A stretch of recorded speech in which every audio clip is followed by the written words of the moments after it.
स्वागत है आप लोगों का ऑडिट की एक और नई क्लास में। आज हम लोग चैप्टर 2 का क्वेश्चन प्रैक्टिस करेंगे, ठीक है। क्योंकि क्वेश्चन प्रैक्टिस बहुत ज़रूरी है। किताब कितनी बार भी पढ़ लो, जब तक क्वेश्चन प्रैक्टिस नहीं करोगे तो एग्जाम में हैंडल नहीं कर पाओगे, ठीक है। तो पहला क्वेश्चन देखते हैं। चैप्टर 1 हो चुका है, वीडियो जाकर देख लेना, लिंक डिस्क्रिप्शन में दे दूंगा। Preliminary engagement activity include certain activity to be perform by another while planning an audit. Discuss such activity briefly. How performing such activity assist auditor. ये preliminary engagement जो है, preliminary engagement, ये जो chapter 2 में नया टॉपिक आया है और ये RTP मई 24 में पूछ चुका है। वेरी इंपॉर्टेंट टॉपिक है, ताज़ा ताज़ा ये टॉपिक है, ये एकदम पूछा जा सकता है। सो आपको लिखना है प्रीलिमिनरी इंगेजमेंट एक्टिविटी इंक्लूड्स, ठीक है। तो फॉलोइंग एक्टिविटी इंक्लूड होता है पहला कि perform procedure regarding continuance of client relationship. भैया हमको प्रोसीड्यूर जो है परफॉर्म करना है, क्या हम क्लाइंट के साथ रिलेशनशिप को कंटिन्यू करें, पहला पॉइंट आप लिख दोगे। दूसरा, evaluate compliance with ethical requirement, मतलब कि आप जो है इथिकल जो रिक्वायरमेंट्स है उसको कंप्लाई कर रहे हो कि नहीं, ठीक है। और उसके बाद अंडरस्टैंड टर्म ऑफ इंगेजमेंट, जो उसको इस्टेब्लिश करना है कि भाई अंडरस्टैंड करना है क्या टर्म ऑफ इंगेजमेंट। तो ये 3 पॉइंट जो आप लिख दोगे तो ये क्वेश्चन आपका कंप्लीट हो जाएगा, ठीक है। Preliminary engagement activity assist auditor identifying and evaluating event or circumstances that affect auditor ability to perform audit engagement। तो यह 3 चीज़ों को आपको ध्यान देना है। पहला कि भाई आपको कंटिन्यू करना है client relationship, continuance of client relationship, इसको क्या करना है, परफॉर्म प्रोसीड्यूर करना है। देन आफ्टर इवेल्युएट करना है क्या कि भाई इथिकल रिक्वायरमेंट जो है वो कंप्लाई हो रहा है कि नहीं। और तीसरा जो इस्टेब्लिश करना है क्या, understanding term of engagement. I hope आपको समझ में आ गया होगा। ये तीनों पॉइंट एकदम ताज़ा तरीके क्वेश्चन है, 3 मार्क्स या 4 मार्क्स में ये पूछे जा सकते हैं। ये इस चैप्टर से, चैप्टर 2 से बहुत ही इजी चैप्टर है और अच्छा खासा मार्क्स का वेटेज रखता है, ठीक है। ये देखिए, the assistant of CA is assigned responsibility of drafting audit program relating to purchase appearance in financial statement of board industry, a partnership firm. The said firm is a GST registered taxpayer and is engaged in a manufacturing of packing boxes from a special type of paper taxable under GST. तो यहाँ पर बोल रहा है help him by drafting a sample audit programme. यहाँ पर आपको audit program का जो है फॉर्मेट बनाना है, ठीक है। तो ये आपके बुक में दिया हुआ है, चैप्टर 2 में ऑडिट प्रोग्राम है, उसका सबसे लास्ट में देखोगे एक फॉर्मेट दिया है ऑडिट प्रोग्राम का, तो वहाँ पर से आप इस तरीके से आप बना सकते हो, ठीक है। तो ऑडिट प्रोग्राम का आपको यहाँ पर नेम, कंसर्न, फाइनेंशियल, ये बहुत ही अच्छा क्वेश्चन है और ये पूछेगा क्योंकि ये RTP मई 24 में पूछा है और ये क्वेश्चन आने की उम्मीद है। इसी तरीके से ये फॉर्मेट आप देख सकते हो, तो फॉर्मेट आप बना सकते हो। ये देखिए क्वेश्चन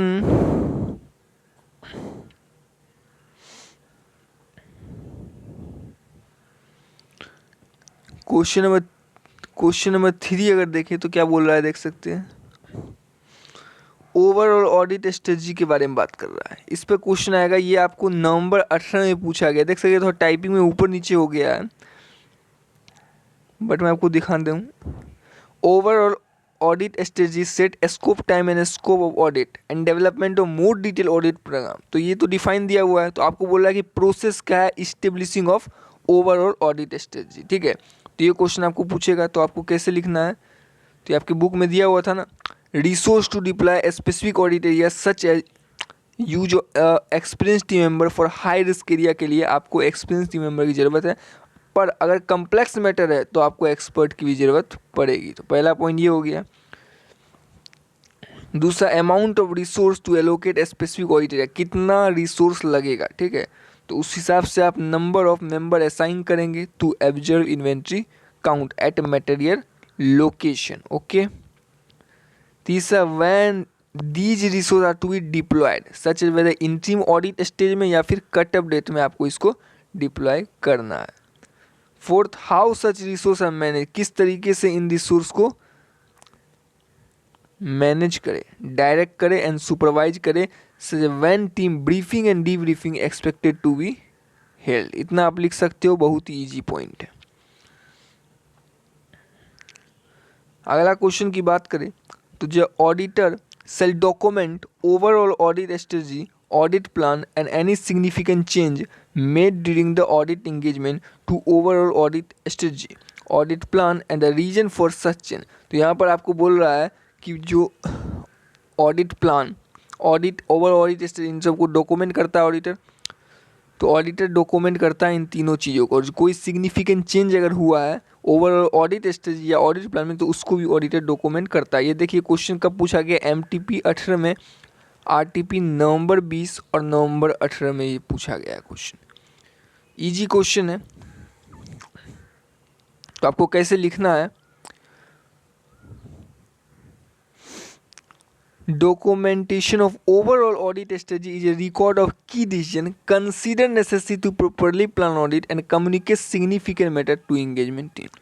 2 बार 3 बार पढ़ोगे ये पूरा लाइन याद हो जाएगा, क्योंकि ऑडिट में ऑब्वियस सी बात है आपको पूरा पॉइंट लिखना पड़ता है, ठीक है। बुक के लैंग्वेज, बुक इस लैंग्वेज होनी चाहिए, तभी जाकर नंबर मिलते हैं। तो ये हो गया आपका ऑडिट स्ट्रेटजी का। अब ऑडिट प्लान को, documentation of audit plan is a record of plan, nature, time, extent of RAP and FAP at assertion level in response to assess risk. इतना भी लिख दोगे तो काम हो जाएगा। समझ में आया कि भाई NET, RAP and FAP. RAP मतलब risk assessment procedure and FAP मतलब further audit procedure at assertion level. Now अब the record of significant change हुआ है ओवर ऑडिट स्टडी में, ऑडिट प्लान में, तो रिजल्ट क्या होगा sir, nature, time, extent of audit procedure change हो जाएगा, ठीक है। Explain why the significant change where में, तो ये चेंज क्यों हुआ है उसको आपको एक्सप्लेन करना होगा। आ जाइए,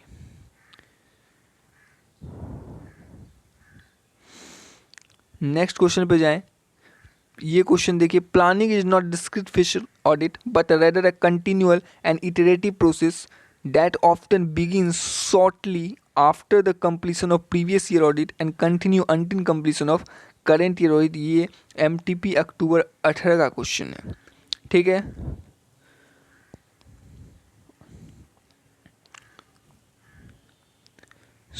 आपको पहले तो वो पूरा लाइन लिखना है कि planning is not discrete face of audit but rather A continue and iterative process that often begin shortly after completion of previous year. Previous year खत्म हुआ तो ये स्टार्ट होता है और कंटिन्यू होता है कंप्लीशन ऑफ करंट ईयर तक। तो planning include consideration of timing of certain activity in audit procedure that need to be complete prior to performance of FAP. तो उसके बाद आपको क्या करना है, कुछ एग्जाम्पल है तो उसके कुछ मैटर आपको लिखने होंगे कि भैया analytic procedure apply, risk assessment procedure, एकदम सिंपल याद हो जाएगा। दूसरा डिटरमाइनिंग मेटेरियलिटी, एकदम याद हो जाएगा। तीसरा इन्वॉल्वमेंट ऑफ एक्सपर्ट, और चौथा performance of other risk assessment procedure. तो आपको 4 पॉइंट तो याद हो जाएंगे ना। और इसको कहाँ तक लिखना है, यहाँ से लेके यहाँ तक आपको याद हो जाएगा, बहुत ही ईजी है। आ जाइए, the establishment of overall audit strategy and detail audit plan are closely interrelated. तो ये जो है MTP मार्च 2019 में पूछा गया है कि establishment of overall audit strategy and audit plan are closely interrelated. ये क्वेश्चन बहुत बार एग्जाम में आता है। तो आपको क्या करना है इस चीज़ में, once overall has been establish, book में लिखा हुआ है कि अगर ओवरऑल ऑडिट एक बार एस्टेब्लिश हो गया तो ऑडिट प्लान डेवलप हो जाएगा। क्यों डेवलप होगा, टू एड्रेस वेरियस मैटर जो आइडेंटिफाई किए गए हैं ओवरऑल ऑडिट स्ट्रेटजी में, taking into account the need to achieve audit objective through efficient use of audit resource. लिख दोगे, yes sir. The establishment of overall audit study and detailed plan are not necessarily discrete process but are closely interrelated since change in one may result in change। मतलब एक में change आएगा तो दूसरे में obvious सी बात है चेंज आएगा, इसलिए तो वो इंटर रिलेटेड है। चलिए, ये वही क्वेश्चन है प्लानिंग इज नॉट वाला बताया था मैंने, मई 21 में RTP में पूछा गया है, देख सकते हैं। वही आपको 4 पॉइंट मैंने आपको बताए, वो 4 पॉइंट आपको लिखने होंगे। चलिए, the auditor shall plan the nature, time, extent, the action, supervision, engage team member, review their work, explain the factor. ये तो फैक्टर बोल रहा है तो आपको फैक्टर पता है। MTP मई 20 और RTP मई 20 का क्वेश्चन है। तो इसका फैक्टर क्या क्या है, पहला size and complex of entity, area of audit, assess risk of material misassessment और capability competence of individual team members performing audit work. समझ में आया? अरे size and complexity of entity, क्या बोलती पब्लिक? साइज देखेंगे तो कम्प्लेक्स भी होगा एंटिटी। एरिया देखेंगे अपना ऑडिट का, फिर रिस्क को एसेस करेंगे रिस्क ऑफ मटेरियल मिसअसेसमेंट, और फिर कैपेबिलिटी और कॉम्पिटेंस चेक करेंगे इंडिविजुअल टीम मेंबर का जो परफॉर्म करेगा ऑडिट वर्क को। समझ में आया? चलिए, establishing over audit strategy, auditor ascertain reporting objective of engagement to plan time of audit, nature time extend communication require. तो आपको लिखना क्या है? Those cases by which auditor can ascertain the reporting objective of engagement. तो ये जो question है ना, MTP नवंबर 21-23, RTP नवंबर 2023 और नवंबर 19 में पूछा जा चुका है। तो ये जो क्वेश्चन आपको कहाँ मिलेगा सर? ये वाला आपका फैक्टर दिया हुआ है ना, वही फैक्टर का एक पॉइंट लिख दिया है, एक लाइन लिख दिया है, आपको उसको एक्सप्लेन करना है। तो पहला, ठीक है, establishment over auditor ascertain reporting objective engagement to plan time audit and nature communication require. ठीक है, तो उसके ये आपका पॉइंट, ये लाइन एग्जाम में लिख के आता है ये लाइन। अब आपको इसको एक्सप्लेन करना है। तो पहला, entity time table for reporting लिख दोगे, yes sir. Organization meeting to discuss NET, समझ में आया? ऑर्गेनाइजेशन का मीटिंग होगा to discuss NET of audit work. फिर डिस्कस करेंगे मैनेजमेंट के साथ regarding expected type and time of report to be issue. समझ में आया? डिस्कस करेंगे मैनेजमेंट के साथ regarding expected type and time of report to be issue. Discuss करेंगे मैनेजमेंट के साथ regarding expected communication on status of audit work through out the engagement. तो डिस्कस करेंगे मैनेजमेंट के साथ regarding expected communication on status of audit work, expected nature and time of communication among engagement team members including nature and time of team meeting and timing of the review of work। 2 बार पढ़ोगे याद हो जाएगा। और कम से कम ये 4 point तो एकदम easy है भाई, एकदम इजी है। Planning and audit involve establishing over audit strategy of engagement and developing audit plan. तो यहाँ पर प्लानिंग के बेनिफिट लिखने बोल रहा है, जो कि नवंबर 21 RTP का क्वेश्चन है। तो जानते हो कि help auditor to devote appropriate attention important area of audit. ठीक है, तो जो इंपॉर्टेंट एरिया ऑफ ऑडिट में ऑडिटर का अटेंशन को डिवोट करता है। ठीक है, help auditor to identifying resolve potential problem on timely basis. समझ में आया? Help auditor to properly organize and manage audit engagement so that it perform effective and efficient manner. तो हेल्प करता है ऑडिटर को प्रॉपर्ली ऑर्गेनाइज करने और manage करने के लिए। ठीक है, help auditor to properly organize and manage audit engagement so that वो परफॉर्म हो सके in effective and efficient manner. Assisting the selection of engagement team member with appropriate level of capability and competence. तो भैया जो आप जो team member को ले रहे हो वो एज पर कैपेबल होना चाहिए और कॉम्पिटेंस होना चाहिए। Facilitate direction and supervision of engagement team member and review of their work. तो उनको डायरेक्शन देता है, सुपरवाइज करता है इंगेजमेंट टीम मेंबर को और उनके काम को रिव्यू करता है। तो इस तरह मदद होता है। Assisting where applicable coordination of work other of components and expert. ठीक है, 4 पॉइंट भी लिख दोगे तो काम हो जाएगा। Engagement partner CA Hitesh of Kanpur का Kapoor and associates wanted to develop audit plan of Sampuma fabric limited. Discuss the matter to describe in such audit plan.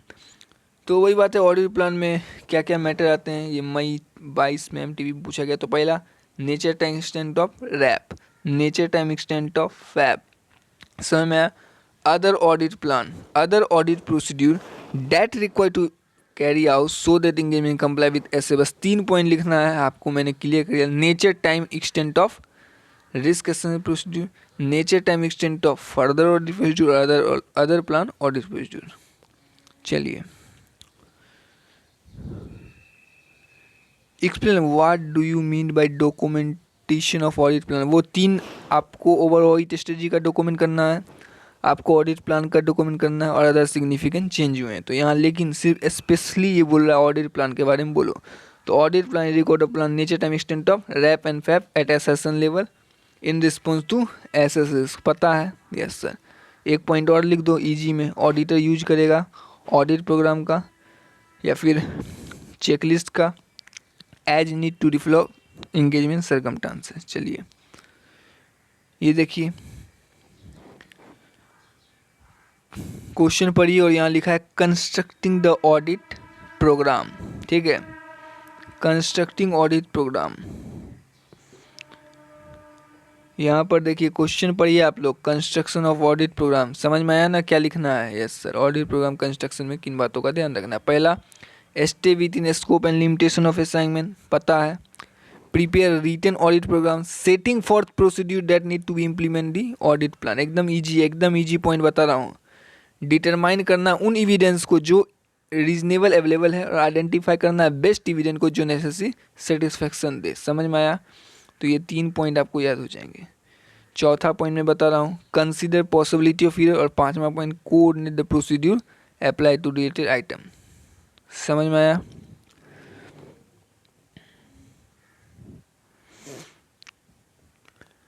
Auditor को मॉडिफाई करना over study and audit plan, तो सही बात है, अपडेट करना पड़ता है टाइम टू टाइम, ठीक है। ये चैप्टर 2 में ये एक क्वेश्चन अपडेट का है कि भैया आपको जो है auditor shall update and change over audit, तो हर बार वो थोड़े रहेगा। इस बार अगर जो स्ट्रेटेजी बनाया है, जो ऑडिट प्लान बनाया है, वो अगली बार चेंज होगा। क्यों सर चेंज होगा? Result unexpected event, change in condition या audit evidence obtain from result of audit procedure, auditor need to modify audit strategy and audit plan.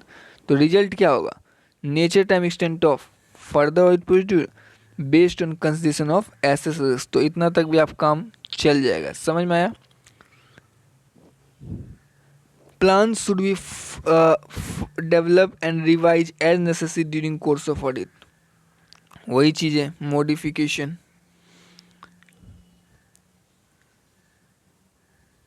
ये देखिए, क्या वन ऑडिट प्रोग्राम एप्लीकेबल है हर बिजनेस पे? Under the circumstances is not practicable, explain clearly, staying in detail the meaning of audit program. देखो ये question RTP नवंबर 24 का है, लेकिन ये मई 24 में भी आ चुका है, ठीक है ना। सॉरी, आरटीपी नवंबर 20 का है, मई 24 में ये पूछा जा चुका है। पहले तो इसमें आप लोग क्या करना, ऑडिट प्रोग्राम को एक्सप्लेन करना एकदम अच्छे से, ठीक है। उसके बाद देखना कि भैया हर बिजनेस अलग है, all business are not same, ठीक है। All business are not same due to size, nature, capital, सब में अलग है, ठीक है। इतना लिख लोगे। देन आफ्टर, कहीं इंटरनल कंट्रोल अलग है, कहीं इंटरनल कंट्रोल अलग है, सम है former working internal control while some है नॉट, ठीक है। तो इस तरह से आपको लिखना है। और फिर एक पॉइंट लिख दो कि भाई rules and law and regulation भी अलग अलग होता है, ठीक है। तो उस हिसाब से एक ऑडिट प्रोग्राम एप्लीकेबल नहीं है सभी बिजनेस पे, इतना लिखना है।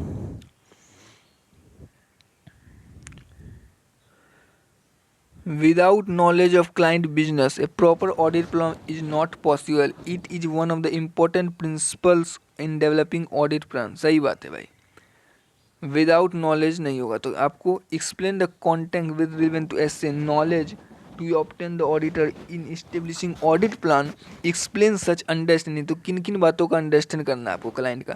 तो पहला उसकी इंडस्ट्री, उसके रेगुलेटरी एंड एक्सटर्नल फैक्टर, ठीक है। इन बातों का आपको ध्यान रखना है, अंडरस्टैंड करना है। किन बातों का अंडरस्टैंड करना है क्लाइंट की? तो भैया दूसरा उसका नेचर ऑफ एंटिटी, उसका ऑपरेशन, ऑनरशिप क्या है, गवर्नेंस स्ट्रक्चर क्या है, टाइप ऑफ इन्वेस्टमेंट किस तरह कर रखा है, एंटिटी स्ट्रक्चर क्या है, हाउ इट इज फाइनेंस कहाँ से लाता है। समझ में आया? एंटिटी का selection and applicable accounting policy including reason for change. Entity का ऑब्जेक्टिव क्या है, स्ट्रेटजी क्या है, और वो बिजनेसेस कौन कौन से हैं जो रिजल्ट है risk of material miss statement के। आइए, अब तो चैप्टर 3 आ गया, तो चैप्टर 2 हमने कंप्लीट कर दिया है, ठीक है। क्वेश्चन आपको पता चल ही गया है, बुक आपके पास है, पढ़िए वो टॉपिक जो कराए गए हैं, और चैनल पे नए हो तो सब्सक्राइब कर देना और वीडियो को शेयर कर देना।